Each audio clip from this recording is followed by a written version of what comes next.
আসসালামু আলাইকুম আপুরা, শুভ দুপুর সবাইরে। দুপুরের শুভেচ্ছা আপুরা। আজকে আমি আর একটা রান্না নিয়ে তোমাদের মাঝে চলে আসলাম।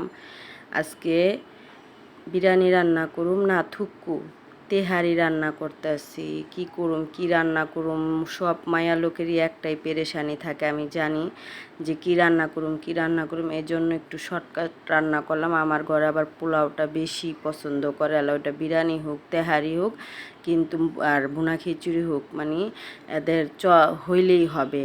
মনে করো আর কী করুম, সকাল সকাল মনে করো তোমার ভাইয়ারে বাজারে পাঠাই দিলাম, বাজার করে নিয়ে আসলো, অনেক কিছুই নিয়ে আসছে, ওইটি দেখাই নেকে। এখানে তেহারিটা তাড়াতাড়ি করে কারেন্টের চুলায় বসাই দিলাম। আর ওই যে ওইখানে কুপির মতন জ্বলতেছে, ওইখানে তাওয়াটা গরম দিয়া থুইছি গ্যাসের চুলায়। পরে এই যে রান্নাটা মনে করো আগে আলু উলু সব ভাজা ভাজা করে নিলাম, পরে মাংসটা দিয়া ভালো করে কষায় নিয়ে এখন কাঁচামরিচ দিয়া দিতাছি। আর কি বলবো তোমাদের কাছে, তোমরা যে বা যারা যারা আমার ভিডিওটা দেখো সবাই একটু শেয়ার করে দিবা এবং কমেন্ট করবা, লাভ লাইক দিতে তো ভুলবাই না লক্ষ্মী আপুরা। তোমরা যদি না করো তাহলে কে করবে বলো। আর এমনি অনেক ব্যস্ত আছি, এই কাজ ওই কাজ করি, আবার সাথে একটু শপিংও করতেছি, ডিজাইন করে জামা কাপড়ও বানাইতে দিতেছি, ওগুলি তোমাদের সাথে শেয়ার করব ইনশাল্লাহ।